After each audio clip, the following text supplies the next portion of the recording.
Bismillahirrahmanirrahim. Assalamualaikum warahmatullahi wabarakatuh. Alhamdulillahirabbil alamin wa bihi nasta'inu ala umuri dunya waddin. Wassalatu wassalamu ala sayyidil mursalin wa imamil muttaqin nabiyyina Muhammadin wa ala alihi wa sahbihi wa man tabi'ahu bi ihsanin ila yaumiddin. Allahumma inna nas'aluka ilman nafi'a wa rizqan thayyiba wa amalan mutaqabbala, amma ba'du. Bapak Ibu jamaah Masjid Ibnu Sina rahimakumullah, kita melanjutkan kembali kajian kitab Al-Arba'in An-Nawawiyah, hadis ke-24, segmen ketiga. Di segmen yang ketiga ini kita akan membahas firman Allah yang diriwayatkan Rasulullah dalam hadis qudsi yang membahas tentang makanan. Bagaimanakah lafadznya? Lafadznya berbunyi, ya ibadi kullukum ja'i'un. Ya ibadi kullukum ja'i'un illa man at'amtuhu fastat'imuni ut'imkum. Wahai hambaku, setiap dari kalian itu lapar kecuali yang aku beri makan, maka mintalah makan kepadaku, niscaya aku akan memberi makan kalian. Ini analisis panggilannya sama seperti hadis sebelumnya. Jadi lafadz ya ibadi itu mencakup seluruh hamba, karena ibad itu bentuk jamak dari abdun. Abdun itu hamba, mencakup semuanya, apalagi di sini dikuatkan dengan kata kullukum, setiap dari kalian. Itu masing-masing dari kalian. Itu berarti mencakup semua hamba. Tidak peduli apakah dia itu laki-laki ataukah perempuan. Tidak peduli apakah dia itu anak-anak atau dewasa. Tidak peduli apakah dia bahkan mukmin atau kafir sekalipun. Nah, itu makna wahai hambaku, setiap dari kalian. Dan Allah di sini mengatakan setiap dari kalian itu adalah ja'i'un, lapar. Ini seakan-akan diingatkan lagi oleh Allah bahwa kita ini lemah.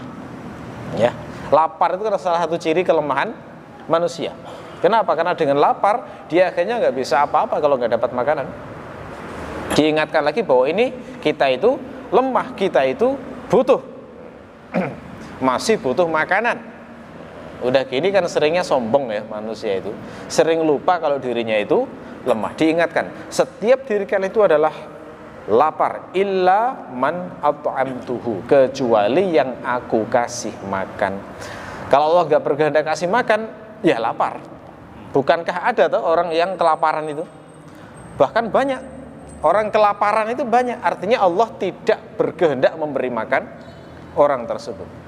Bahkan ada orang yang lapar sampai mati pun ada. Bencana kelaparan itu terjadi di beberapa tempat yang membuat mati banyak orang.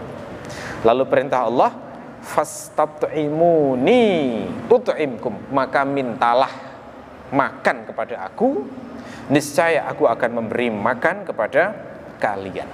Nah, jadi ajaran utama yang hendak disampaikan dalam firman Allah yang disampaikan Rasulullah ini adalah kita itu diajari bahwa, diingatkan lagi bahwa kita itu butuh kepada Allah. Sampai-sampai urusan makanan pun kita tetap butuh kepada Allah.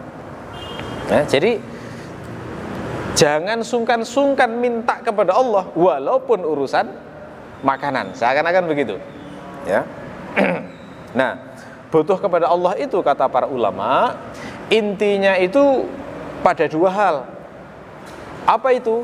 Yang pertama dinamakan jalbul masalih, untuk mendapatkan kemaslahatan, kebaikan-kebaikan, mendapatkan manfaat-manfaat. Itu namanya jalbul masalih. Termasuk diantaranya dapat makanan supaya memadamkan rasa lapar. Itu bagian dari jalbul masalih. Yang kedua adalah daf'ul madarrah, menghalau bahaya. Menghalau bahaya misalnya terhindar dari penyakit, terhindar dari kegilaan, terhindar dari kecelakaan. terhindar dari utang yang menjerat misalnya, itu kan madharat. Buktinya madharat apa? Membuat orang susah gitu loh ya. Makanya doa Nabi itu intinya juga di dua hal ini, jalbul masalih dan daf'ul madharrah. Ya. Nabi itu pernah berdoa berlindung dari kegilaan. Allahumma inni a'udzubika minal junun. Ya Allah, saya berlindung dari kegilaan. Karena orang gila pun juga sebenarnya nggak pengen gila gitu ya. Tapi Allah yang memutuskan, menakdirkan bahwa fulan ini dikasih kegilaan. Kalau boleh memilih, mereka ditanya pasti nggak mau gila. Tapi Allah berkehendak begitu. Nah kalau gitu mestinya kan kita jadi takut ya. Oh, Allah itu ternyata maha kuasa loh, menentukan fulan gila, satunya tidak gila, satunya kadang gila kadang tidak, gila temporal kadang gila kadang waras, kan ada kayak semacam itu. Ada yang nggak dikasih gila tapi dikasih idiot, kan begitu. Itu semua kan kehendak Allah itu.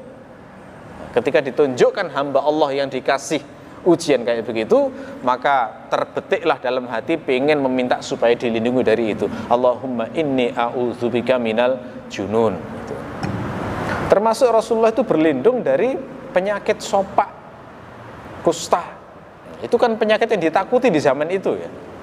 Penyakit yang kena kulit, yang kalau parah itu, kalau sopak mungkin vitiligo ya, tapi kalau yang jenis kusta itu, kalau yang kena itu bisa protol tubuh itu, apa istilahnya.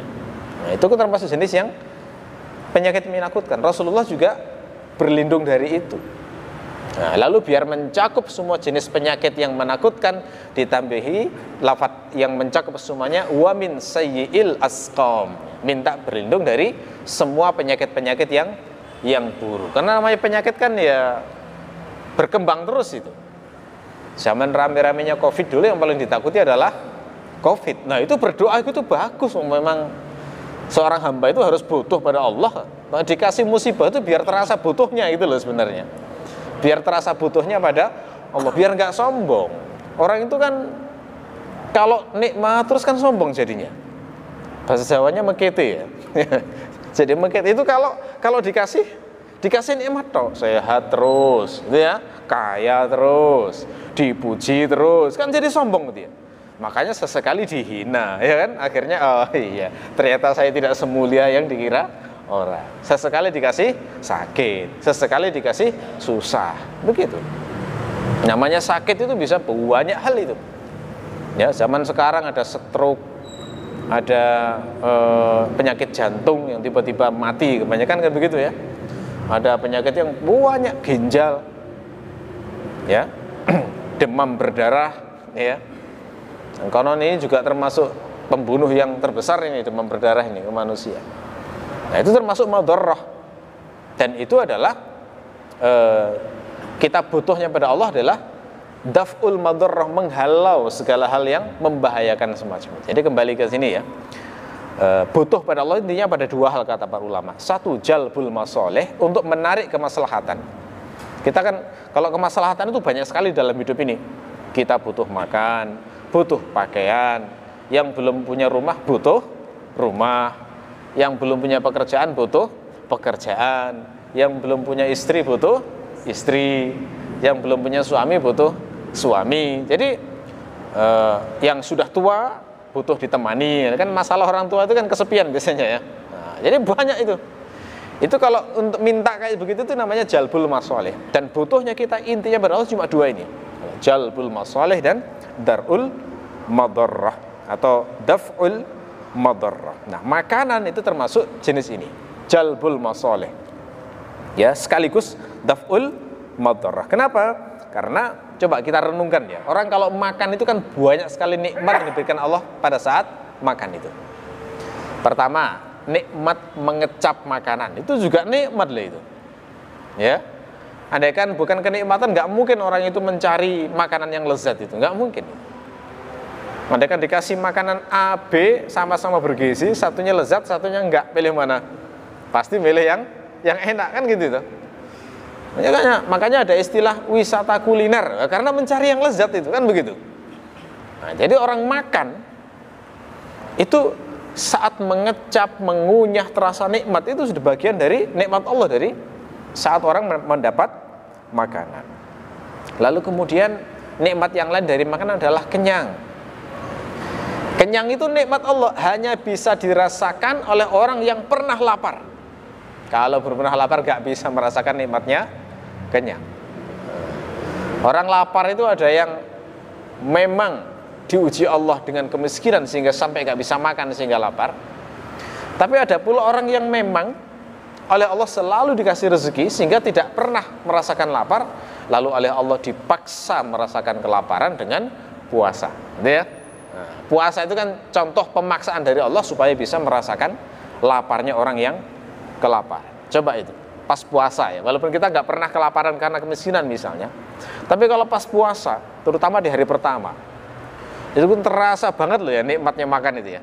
Kenapa? Karena namanya menahan lapar, haus seharian, badan panas, terbayang-bayang itu ya takjilnya apa gitu ya, di pikiran itu sudah banyak gitu. Begitu tiba waktu maghrib, serbu, wah itu rasanya tetesan air ketika masuk ke kerongkongan itu lezat luar biasa. Jadi lapar kemudian menjadi kenyang. Nah, itu juga nikmat yang diperoleh seseorang setelah makan. Lalu kemudian nikmat energi. Setelah diolah kan jadi energi ya. Setelah ada energi itu akhirnya bisa dipakai untuk berpikir, untuk bekerja, untuk sholat, untuk melakukan aktivitas membantu orang. Itu adalah nikmat dari makanan. Nah, kalau didalami lagi di ilmu gizi, orang tahu bahwa fungsi makanan itu banyak banget. Memperbaiki sel-sel rusakan gitu ya. Itu juga dari nikmat makanan. Termasuk memproduksi sel darah putih yang akan melawan bakteri-bakteri. Itu kan juga perlu makanan itu. Kan nggak mungkin bisa memproduksi tanpa ada asupan makanan. Memproduksi antibodi macam-macam ketika ada penyakit itu juga dari makanan. Nah, itu adalah jalbul masoleh yang bisa kita dapatkan dari hasil jalbul masoleh yang bisa kita temukan saat kita merenungi makanan. Makanya soal makanan ini walaupun harian itu oleh Allah secara khusus disuruh merenungi itu karena banyak ayat dan banyak nikmat di sana. Fal yanzuril insanu ila ta'amih. Hendaklah manusia itu melihat makanannya. Maksudnya disuruh merenungi. Makanan itu mulai prosesnya, asalnya dari mana? Penuh ayat-ayat itu.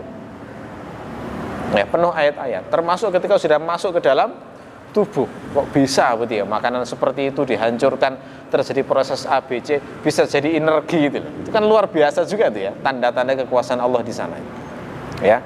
Jadi kan diperintahkan untuk direnungi. Ya.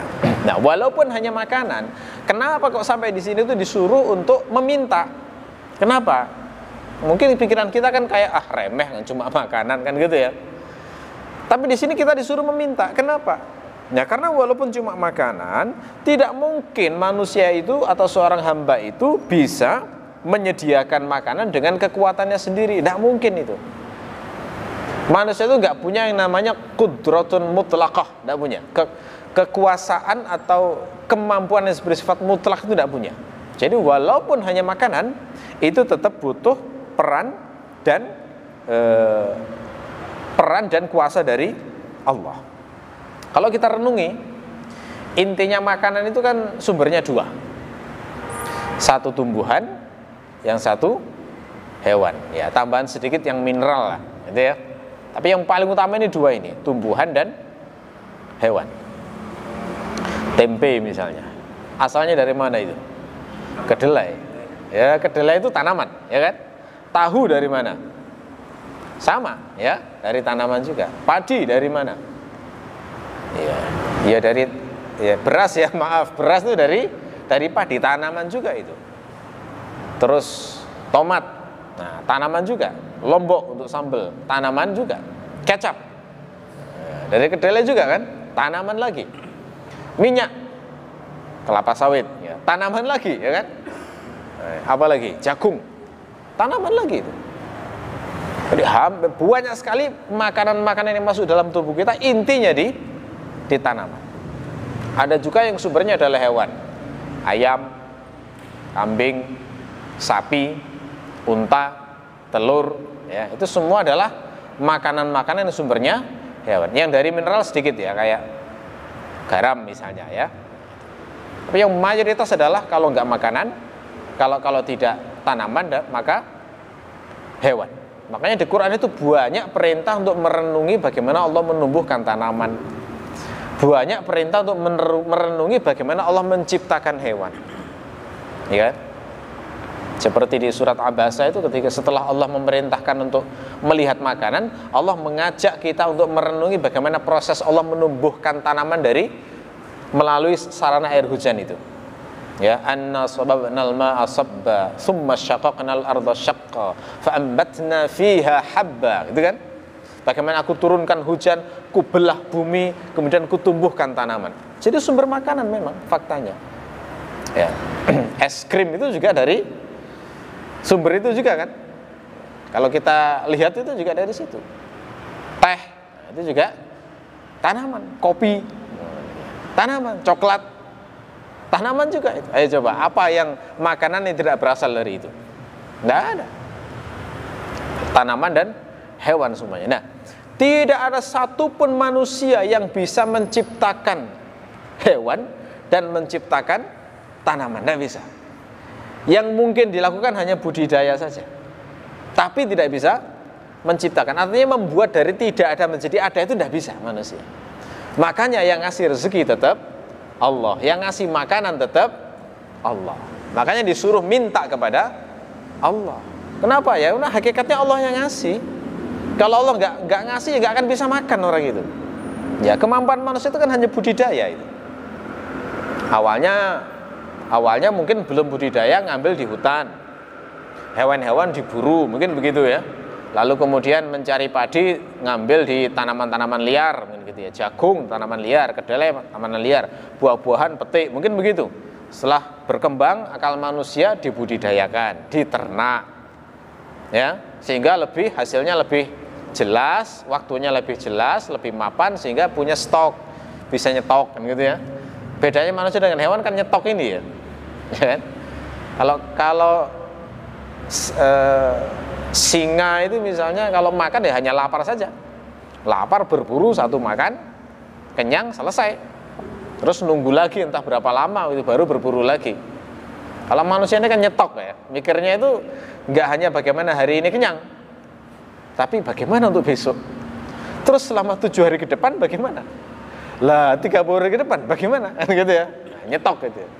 Nah, nyetok ini kalau nggak dikendalikan jadinya tamak, ya. Kalau sudah tamak itu akan merugikan makhluk hidup yang lain. Ini gitu ya. Coba bayangkan andaikan singa itu nyetok, gimana kira-kira ya? Andaikan singa itu punya sifat nyetok dan tamak, wah habis itu, hancur namanya, apa namanya istilahnya? Iya, rantai makanan itu kan hancur itu ya. Kalau andaikan singa itu punya sifat nyetok dan tamak, makanya yang rusak alam ini manusia sebenarnya. Kalau hewan enggak, karena hanya saat butuh. Jadi hewan itu qanaah ya. Hewan itu qanaah banget. Contoh makhluk Allah yang qanaah, yang hanya makan saat butuh itu ya hewan ini. Nah, manusia ini justru karena punya akal, punya nafsu, jadinya nyetok, punya tamak. Makanya ada potensi kerusakan itu. Namanya ketamakan kalau tidak dikendalikan kan liar ya. Dan ketika liar itu jadinya gitu, mengumpulkan sebanyak-banyaknya sampai merugikan orang. Makanya dalam Islam itu diharamkan namanya ihtikar. Ihtikar itu apa? Menimbun, ya. Menimbun tujuannya untuk menaikkan harga barang. Itu kan ngerusak memang, ngerusak ekonomi di masyarakat. Itu diharamkan seperti itu, ya. Jadi seperti itu. Oke, jadi semuanya itu Allah yang menciptakan. Peran manusia itu hanya membudidayakan, mengusahakan. Bisa kita katakan bahwa menyediakan makan yang punya qudratun mutlaqah, punya kuasa yang sifatnya mutlak itu hanya Allah. Sementara kalau manusia itu hanya qudrah maksurah, ya, kekuasaan atau kuasa atau kemampuan yang sifatnya terbatas, ya, hanya membudidayakan tadi. Itu pun membudidayakan itu pun hanya bisa kalau Allah itu ngasih alat-alatnya, ngasih wasilahnya. Kalau dicabut wasilahnya ya lemah lagi gitu ya. Jadi Allah itu ngasih banyak ayat ya untuk menunjukkan kelemahan kita itu. Oke, manusia itu bisa membudidayakan. Oke, manusia bisa berburu. Oke, manusia bisa bertani. Oke, manusia bisa berternak. Tapi coba kalau Allah mencabut kemampuan akalnya dijadikan gila, bisa nggak akhirnya bekerja itu? Nggak bisa. Akalnya tetap berfungsi, tetapi oleh Allah dibuat buta dan tuli misalnya. Ya nggak maksimal lagi akhirnya. Ya, tangan dan kakinya dibuat lumpuh misalnya. Ya, atau dibuat sakit misalnya, akhirnya dihilangkan itu semua kudrahnya, kemampuannya. Akhirnya makan dan minumnya balik lagi bergantung kepada Allah, kan begitu ya. Jadi itu contoh-contoh ayat-ayat di alam nyata bahwa kita itu lemah sebenarnya, lemah. Jadi kalau misalnya ada kasus bahwa ada orang yang menjamin rezeki orang lain, itu jangan dipahami bahwa dia benar-benar secara hakiki yang ngurus rezekinya. Enggak, itu hanya wasilah saja. Yang ngasih rezeki tetap Allah. Gitu ya. Di Quran itu kan juga ada ya perintah-perintah kepada sebagian hamba Allah supaya menjamin rezeki hamba yang lainnya. Ada semacam itu.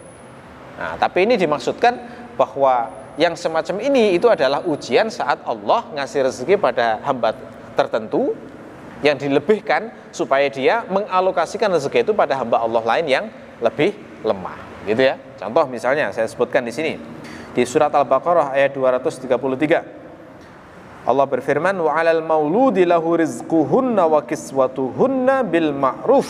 Kewajiban para suami itu adalah menanggung makanan istrinya dan pakaian mereka secara ma'ruf. Nah, ini kan contoh suami memberi rezeki istri. Ini jangan dipahami memberi rezeki dalam makna hakiki, tidak.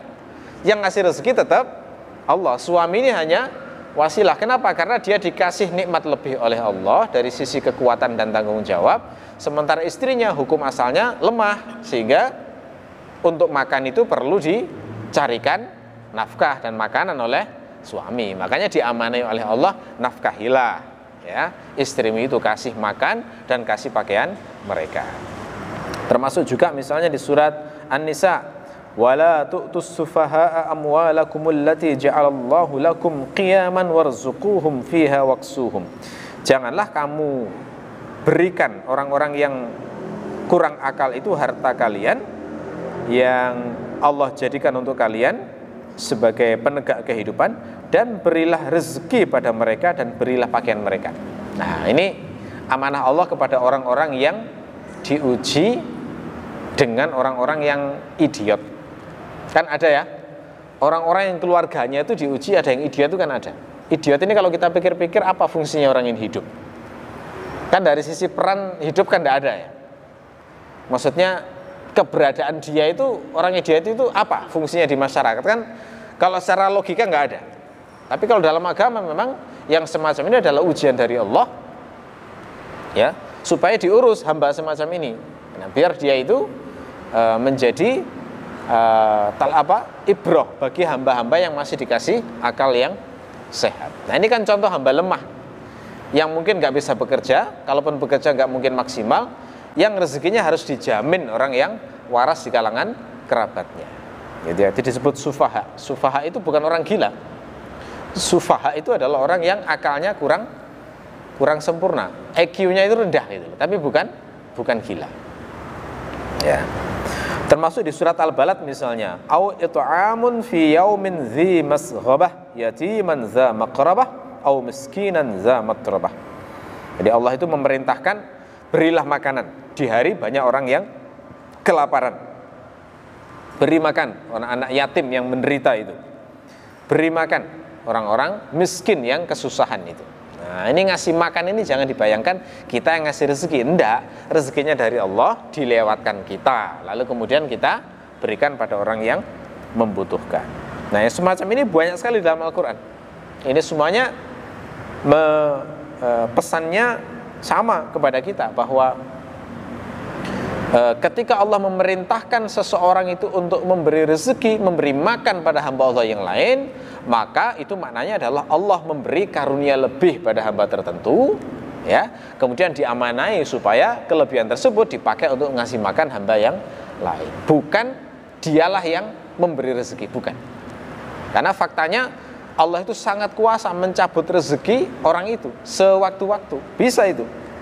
Ya. Jadi banyak orang yang oleh Allah itu kan dibuat miskin, dibuat lapar, yang jangankan untuk menanggung makanan orang lain, menanggung dirinya sendiri aja nggak bisa, gitu ya. Nah itu ayat dari Allah bahwa pemberi rezeki adalah tetap Allah, ya, bukan manusia, ya. Jadi memang di Quran itu banyak sekali ayat yang menunjukkan bahwa ya yang ngasih rezeki Allah, yang menahan rezeki juga Allah.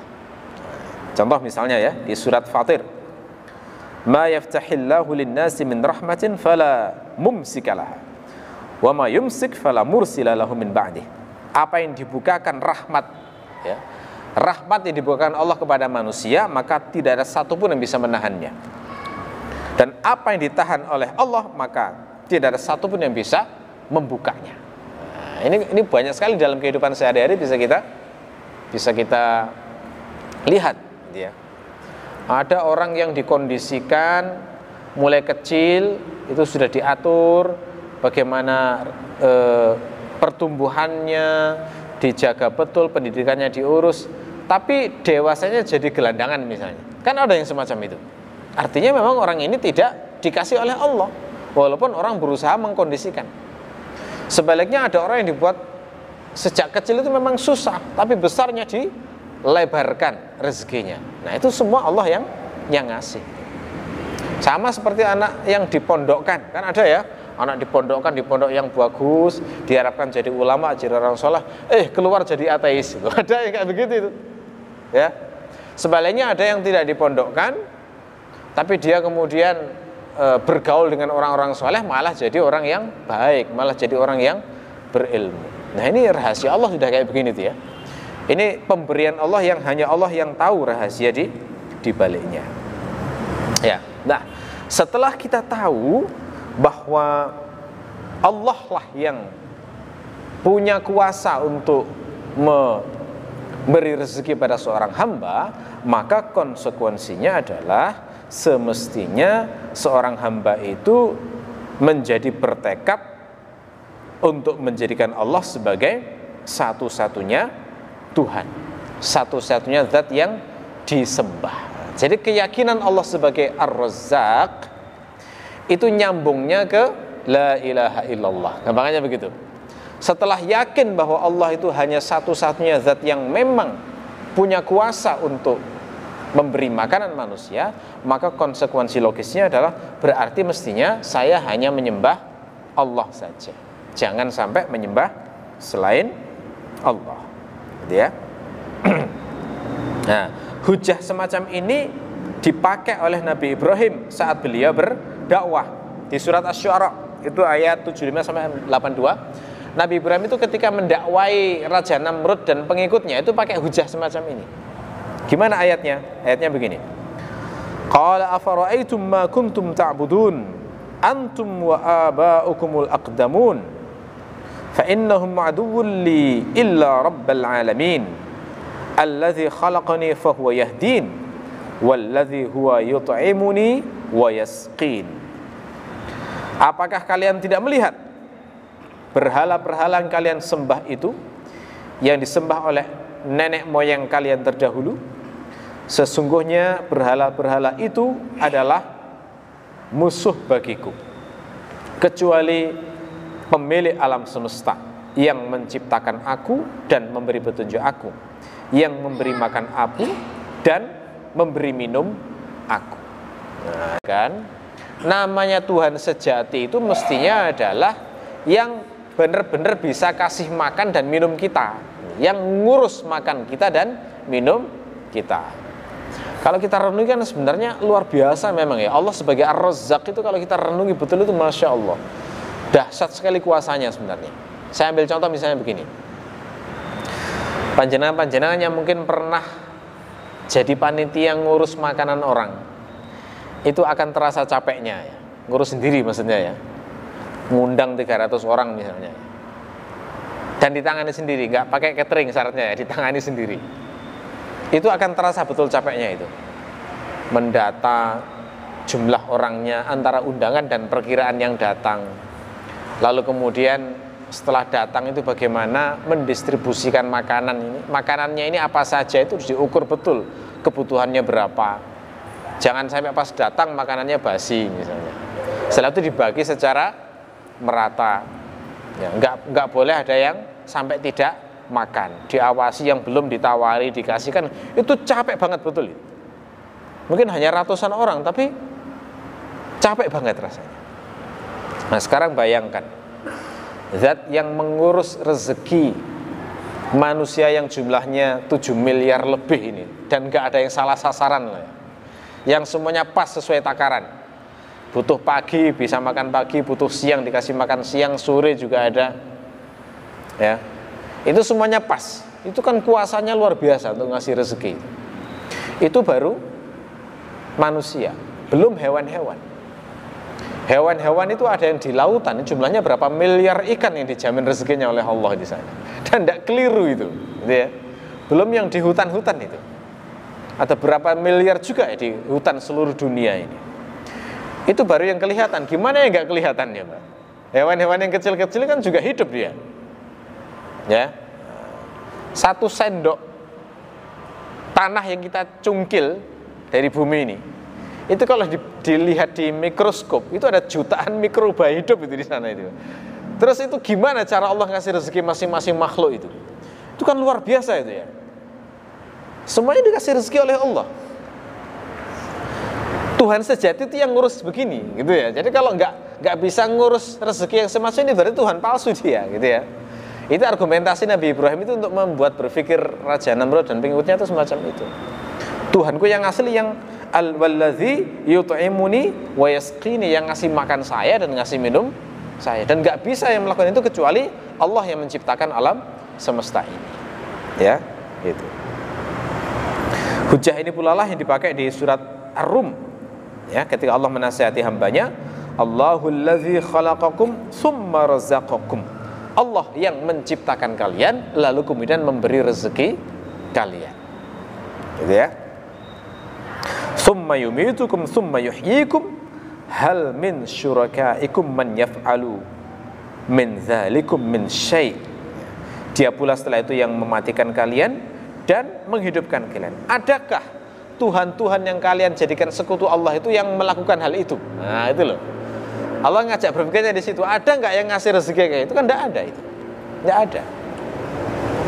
Saya pernah baca, lupa tulisannya di mana itu. Ada orang yang berusaha memelihara seekor ikan paus di zaman dulu. Ya, karena ingin menjamin saat rezekinya makhluk Allah yang cuma 1 ikan paus ini.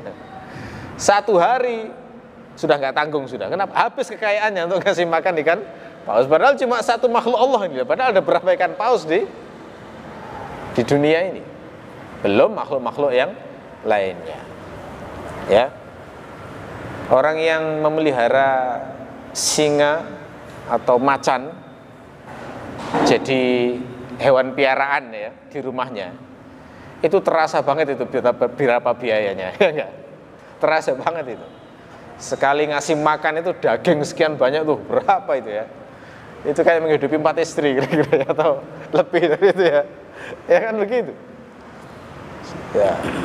Itu baru 1-2 singa. Gimana dengan singa yang jumlahnya ribuan di dunia ini? Allah yang menjamin rezekinya. Bisa itu diatur dengan cara yang indah. Itu hanya Allah yang bisa ngatur semacam itu. Indah sekali caranya mengatur dengan mekanisme rantai makanan. Diatur banget itu, yang predator itu jumlahnya pasti lebih sedikit, bawahnya lebih banyak lagi, lebih banyak lagi. Itu kan ajaib banget ya. Perbuatan Allah itu sangat ajaib. Anda kan dibuat dibalik itu sudah kacau rantai makanan itu. Pasti ada yang kelaparan itu nantinya. Kan begitu. Nah, yang mengacau rantai makanan kan bukan hewan itu, tapi manusia ini yang punya rasa tamak tadi itu sebenarnya. Itu keajaibannya dari perbuatan Allah sebagai Ar-Razzaq. Kalau direnungi itu Masya Allah luar biasa. Satu sifat Allah Ar-Razzaq, kita tadabburi, kita tafakuri, itu akan ketemu satu hal. Memang ini layak satu-satunya sebagai Tuhan saya. Layak bahwa ini satu-satunya zat yang disembah. Jadi perenungan terhadap Ar-Razzaq akan menggiring pada La ilaha illallah. Ya. Nah, Hadis ini sekaligus menunjukkan kepada kita bahwa Allah itu zat yang senang dimintai. Senang diminta. Kenapa? Wong makanan aja suruh minta loh. Ya. Fastat'imuni ut'imkum loh. Mintalah makanan padaku, pasti ku kasih makan. Itu kan berarti kalau kita melaksanakan hadis ini dengan meminta makanan yang sederhana, misalnya ya Allah aku khawatir besok pagi nggak bisa sarapan, maka berilah saya rezeki sarapan. Itu seneng Allah dimintai kayak begitu.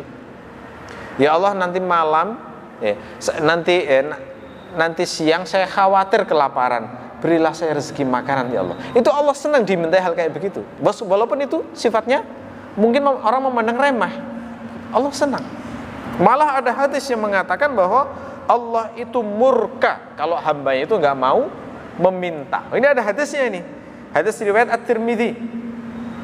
Innahu man lam yas'alillaha yaghdab alaihi.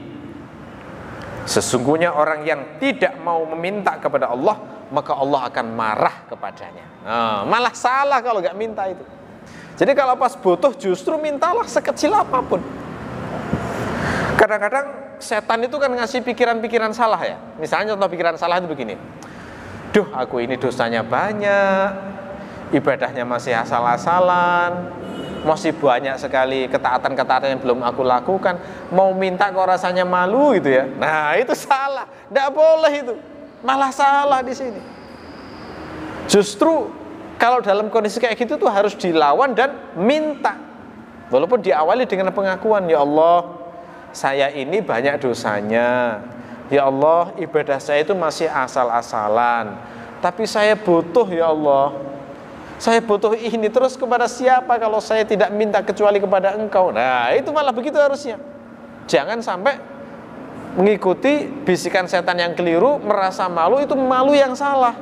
Karena di sini disalahkan di sini. Allah itu murka pada siapapun yang tidak mau meminta kepada Allah. Gitu ya.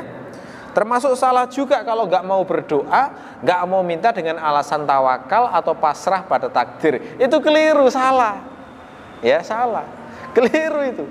Dengan alasan zuhud, dengan alasan tawakal, dengan alasan terus gak mau minta, salah. Nggak boleh itu. Karena sebenarnya berdoa dengan pasrah terhadap takdir itu gak bertentangan. Kenapa dibenturkan gitu loh ya. Orang itu minta, ya Allah buatlah saya kenyang besok hari ya. Itu berdoa pada Allah, menunjukkan kebutuhan, menunjukkan rasa hina kepada Allah. Setelah itu tawakal, itu loh yang bener ya. Artinya kalau misalnya besok nggak dikasih, wah pasti itu terbaik untuk saya. Itu yang benar, tawakal yang benar. Jadi jangan dengan alasan tawakal lalu kemudian tidak mau berdoa, itu salah, keliru. Jadi jangan sampai menolak berdoa dengan alasan tawakal atau pasrah kepada takdir. Nah, yang paling buruk itu adalah kalau nggak mau berdoa karena merasa bisa. Nah itu ya, merasa kuat, merasa nggak butuh siapapun. Wah ini seburuk-buruk motivasi orang tidak mau berdoa, karena menunjukkan kesombongan. Nah aku bisa kok, ngapain saya berdoa? Nah ini Allah paling benci dengan hamba yang semacam ini gitu ya. Jadi sekecil apapun mintalah, kesannya seperti itu. Sampai makanan sekalipun mintalah ya. Bahkan Nabi Musa pun, Nabi Musa loh, seorang nabi loh, seorang nabi pun itu pas lapar juga minta loh kepada Allah. Itu diceritakan di surat Al-Qasas. Jadi saat dikejar Fir'aun itu kan lari ke negeri Madian. Nah, saat lari itu nggak dapat makanan. Diuji Allah lapar itu sampai 7 hari Nabi Musa itu. Ya. Lalu kemudian ketemu 2 perempuan yang tidak bisa ngasih minum ternak-ternaknya karena nunggu laki-laki selesai, terus dibantu oleh Nabi Musa. Dalam keadaan lapar itu masih membantu dalam keadaan lapar. Setelah selesai kemudian berteduh di bawah pohon, lalu berdoa, Rabbi inni lima anzalta ilayya min khairin faqir. Itu minta makan sebenarnya. Ya, karena lapar. Penjelasan para mufassir begitu. Karena 7 hari nggak makan sampai melekat antara perut sama punggungnya. Penjelasannya sampai kayak gitu. Saking laparnya Nabi Musa. Nabi Musa pun berdoa, cuma doanya halus banget ya. Ya, makanannya diungkapkan dengan kata khair. Saya ini butuh sekali ya Allah dengan rezeki makanan yang Engkau berikan kepada saya. Tak lama kemudian langsung dikabulkan oleh Allah. Gimana cara Allah mengabulkan? Ya bukan makanan turun dari langit, enggak gitu caranya Allah mengabulkan. Datanglah wanita yang ditolong tadi, salah satu mengundang Nabi Musa datang ke rumahnya, dijamu, akhirnya kenyang. Nah, namanya rezeki itu macam-macam jalannya. Kadang dijamu orang, ya. Kadang dikasih pekerjaan, lalu kemudian bisa makan. Kadang bertamu, dikasih makan, gitu ya. Kadang di masjid setelah sholat, tiba-tiba ada pembagian makanan, ya kan, ya rezeki juga itu. Rezeki itu jalannya banyak sekali, banyak. Tapi di sini perintahnya adalah makan pun kita diperintahkan untuk berdoa. Bersyukurlah barang siapa yang pernah diuji lapar sampai akhirnya harus berdoa, minta supaya Allah ngasih makan, karena berarti melaksanakan hadis ini. Itu ya, melaksanakan hadis ini. Ya, itu.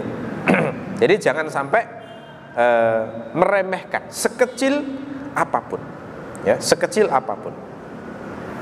Sampai ada riwayat hadis begini, mintalah kepada Allah walaupun hanya minta garam. Itu ada hadisnya loh ya, kehabisan garam gitu ya, lalu kemudian butuh garam, minta sampai di sini. Di Sunan At-Tirmidzi, liyas'al ahadukum rabbahu hajatahu hatta yas'alahul milha wa hatta yas'alahu shis'a na'lihi idzan qata'ah. Hendaklah salah seorang di antara kalian meminta kebutuhannya kepada Tuhannya hingga dia itu meminta garam dan sampai meminta tali sandal pada saat putus. Itu ya.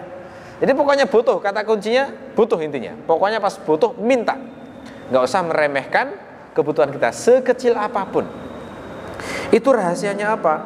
Rahasianya adalah karena orang itu kalau mau minta kepada Allah, maka berarti dia menunjukkan ada izharul hajah, menunjukkan kebutuhan kepada Allah. Kalau merasa butuh kepada Allah berarti kan terasa hina tuh dari depan Allah.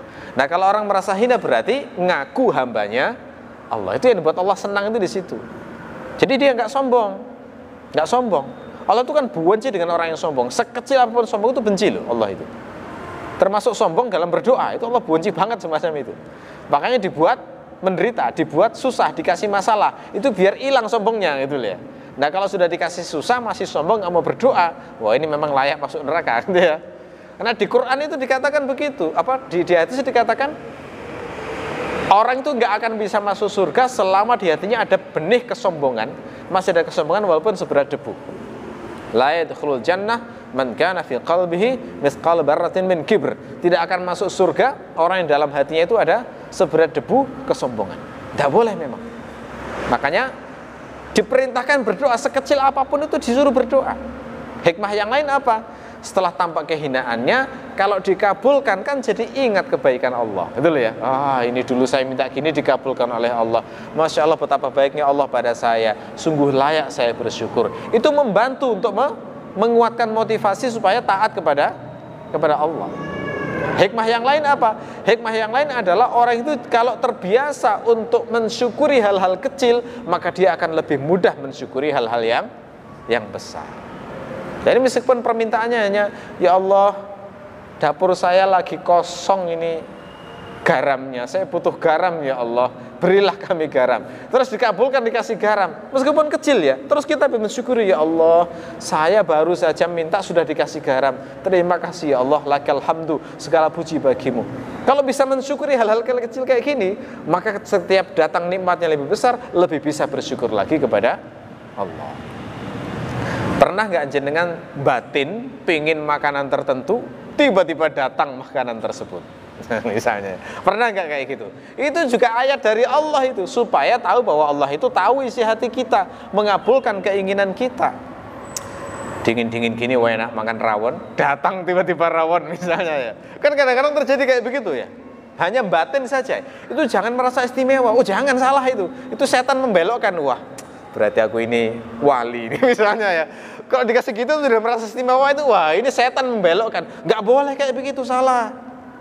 Kalau dikasih gitu itu justru harus mengingat, ya Allah, betapa maha taunya Allah hati hambanya. Betapa salah diri saya kalau saya nggak bisa mensyukuri dan berterima kasih atas nikmat Allah ini. Kadang-kadang orang itu dikasih nikmat itu kadang-kadang dibelokkan jadi ujub tadi dulu, keliru ya. Dikasih firasat bahwa ini akan terjadi begini. Itu kan bentuk rahmat Allah sebenarnya. Dikasih firasat, tahu kayak gitu itu bukan untuk menunjukkan bahwa kita ini orang yang paling istimewa di sisi Allah, enggak, gitu ya. Orang kadang ngasih kayak gitu tuh biar kita itu bisa melaksanakan amal soleh, ya. Seperti firasatnya Umar, dikasih firasat salah satu pegawainya itu begini-begini, ternyata akurat, itu membantu husnudzon, nggak terjadi maksiat akhirnya, gitu ya. Abu Bakar dikasih firasat anaknya itu nanti akan lahir perempuan, bisa melaksanakan waris dengan tepat, membagi warisnya itu, yang perempuan jatahnya sekian, laki-laki sekian, begitu. Bukan untuk makanya Abu Bakar dapat gitu nggak sombong gitu ya, karena tahu semua jenis anugerah itu adalah amanah dan rahmat dari Allah, ya. Nah begitu ya. Jadi sekecil apapun. Nah, ayat hadis ini juga sekaligus mengajarkan kepada kita, Allah itu disenangi dimintai urusan dunia sebagaimana disenangi dimintai urusan akhirat. Kenapa? Karena ayat sebelumnya itu kita kan diperintahkan minta petunjuk, ya. Kullukum dhal, setiap kalian itu sesat, illa man hadaituhu, kecuali orang yang aku beri petunjuk. Fastahduni ahdikum, mintalah petunjuk padaku, pasti aku akan kasih petunjukkan. Ini kan permintaan untuk urusan akhirat kan. Allah senang dimintai hidayah, tapi di sini juga disuruh untuk minta makanan. Berarti Allah itu sama senangnya ketika dimintai urusan akhirat sebagaimana dimintai urusan dunia. Jadi jangan sampai ada persepsi hanya urusan akhirat saja Allah yang senang diminta. Nah, cuma di sini ada satu hal yang harus saya garis bawahi ya. Namanya keinginan itu liar. Yang ditekankan di sini adalah kebutuhan, bukan ketamakan. Kalau tamak itu nggak ada batasnya. Kalau tamak itu dibiarkan, ya Allah, berilah saya bumi yang lain seperti bumi ini. Kira-kira begitu nanti permintaannya. Nggak ada batasnya, enggak, itu tamak, gitu ya. Yang jadi kata kunci adalah hajah, butuh. Butuh itu berarti sifatnya kondisional setiap hamba. Kadang orang itu hanya butuh makanan. Ini orang yang diuji lapar tiap hari. Kadang butuhnya hanya pakaian, gitu ya. Kadang butuhnya hanya sehat, nggak macam-macam. Kadang butuhnya hanya kacamata, misalnya ya. Kadang butuhnya hanya sepatu, misalnya. Kadang butuhnya hanya lauk karena nasi sudah ada, tapi lauknya nggak ada, misalnya. Ya itu namanya butuh. Itu yang dianjurkan untuk berdoa, bukan tamak. Kalau tamak itu diperintahkan dikendalikan malah. Karena tamak itu tidak ada batasnya. Nah, jadi pastikan dibedakan antara hajah dengan tomak. Nah, ini yang dipuji adalah hajah sekecil apapun. Yang penting butuh sekecil apapun, maka itu bisa dibenarkan. Ya, butuh Fortuner, wah misalnya, itu bukan butuh. Ya, itu orang itu yang tahu, Allah dan orang itu yang tahu apakah benar butuh ataukah tamak, gitu ya. Itu beda loh ya. Ada tandanya antara butuh dengan tamak, gitu ya. Aslinya sebenarnya butuhnya hanya kendaraan selevel sepeda misalnya. Tapi pembenaran dalam hatinya itu berusaha untuk membenarkan justifikasi berusaha membenarkan bahwa saya butuh Fortuner. Padahal Fortuner ini lebih dominan untuk pamernya misalnya, kan gitu ya. Kan beda antara butuh dengan tamak. Kalau tamak ini bukan untuk memenuhi kebutuhan, tamak itu untuk memenuhi hasrat hawa nafsu, kemegahan duniawi, itu beda, gitu ya. Kalau itu dibiarkan, saya pun ya bisa seperti itu. Wah, saya ini butuh dakwah, perlu helikopter ini, misalnya ya salah, tidak boleh. Biar apa? Biar saya bisa menjangkau daerah-daerah yang jauh. Wah, itu ya bisa aja dibuat alasan-alasan kayak gitu. Tapi Allah kan yang tahu saya butuh ataukah pengen. Nah itu beda antara butuh dengan pengen, ya. Mudah-mudahan Allah ngasih kita petunjuk ya, sehingga kita ini tidak sampai salah dalam mengamalkan apa yang diajarkan oleh Allah dan Rasulnya ya. Baik, itu mungkin yang bisa kita kaji untuk malam hari ini. Sebelum diakhiri mungkin ada yang ditanyakan, diskusi, monggo silakan kalau ada. Tidak ada? Baik, kalau nggak ada kita cukupi. Mudah-mudahan bermanfaat. Subhanakallahumma wa bihamdika asyhadu an la ilaha illa anta astaghfiruka wa atubu ilaik. Assalamualaikum warahmatullahi wabarakatuh.